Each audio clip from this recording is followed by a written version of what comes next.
The following is a special presentation of Tony Kurre Radio.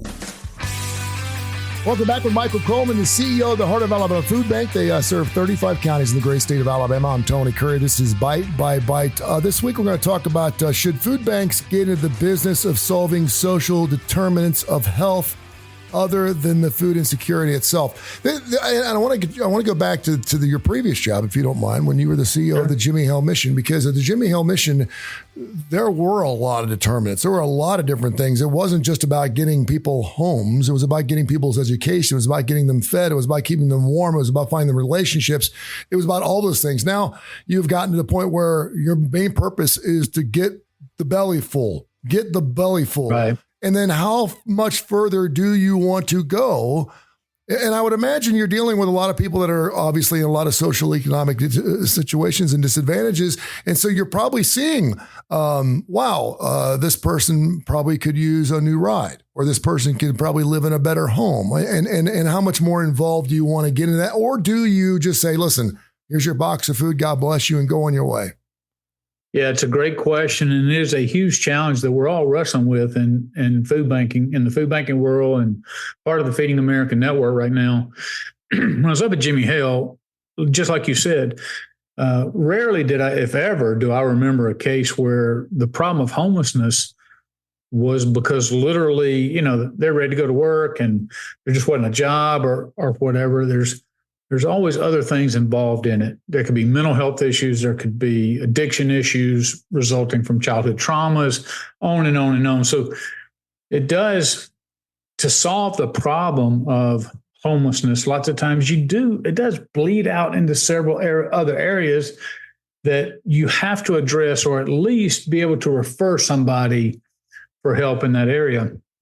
And so there's probably most in our audience don't know this, but in January of 2024, the government now requires hospitals to begin to survey patients on the differing social determinants of health. So if you get admitted to the hospital, they're required now to ask you, do you have enough food at home? And so they're checking for your food insecurity. They will check to make sure that you have a house or a place to live. Mm-hmm. They look at your economic stability and your access to health care. And right now they're just gathering data, but I'm certain that within a couple of years, they're then going to be required to do something about it, to pass something, to like refer you if you don't have food out to the food bank network. So a lot of people are wrestling, how far do we go? And I have some concerns, but I also understand the tug. I'm tugged to want to go in that direction. I'm predisposed to want to get into these other areas and have a more comprehensive approach. But I also know that there are red flags. And so I think it's so easy for organizations, especially in the nonprofit world, to see, okay, food insecurity, but yeah, they need the job. Where's the workforce development coming from? And to just naturally bleed over into that because you're like, hey, but then you find yourself as a food bank over here doing job training. Mm-hmm. And the question is, as a nonprofit, one of the things that's very, very important is you have a mission statement, you have a vision statement, and you have a mission statement.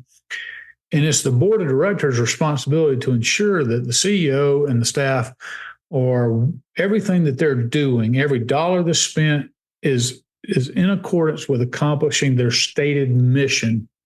Now, there's absolutely nothing wrong if a board of directors and the leadership of an organization say, well, we want to be in that space. We want to be in that space. So you might change your mission statement to say, we're doing food banking and we're going to be working on the social determinants of health, all of them. And now that's you've made that part of your mission. But more often than not, what happens is it's a good thing to do. We start working in that direction. We start raising money. And then people are like, wait a minute, you're a food bank, and you're doing workforce development, or you're doing community redevelopment, or you're in the housing, you're trying to find people housing.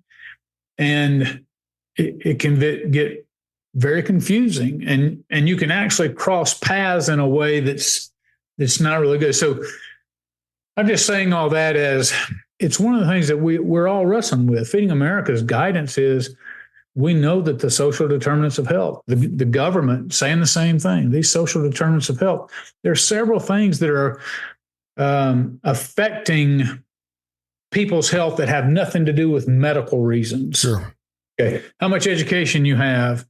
Well, people are like, why is education a social determinant of health? Because those with educations, formalized educations, of course, there are exceptions. More often than not, are going to live in better areas. The better area you live in, the less stress from crime, the less noise pollution, the easier it is to get access to fresh food and fresh vegetables and resources because you're making more dollars.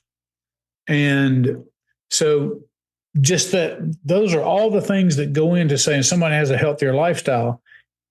And it's more than just having enough food. It's more than just these other things. It's a more comprehensive view of somebody's life. And well, I tell you, it needs to be looked at. It needs to be as part of the discussion. But I think every food bank's really going to have to wrestle with this as to whether it's the right move for them and how far do you go? Because we know there's not enough resources for you to be all things to all people. No matter your heart may be there, you may care about those things, but to be all things to all people is simply just, in my opinion, not the way to go. Heart of Alabama Food Bank. He is the CEO, Michael Coleman, HAFB. Hashtag that for any more information. Of course, anything that they do, wonderful work. And of course, you can also find us right here on the TKR app, as well as wherever you get your favorite podcasts. We're available on every major agency. Michael, thank you so much. Enjoyed it. This has been a special presentation of Tony Kurre Radio.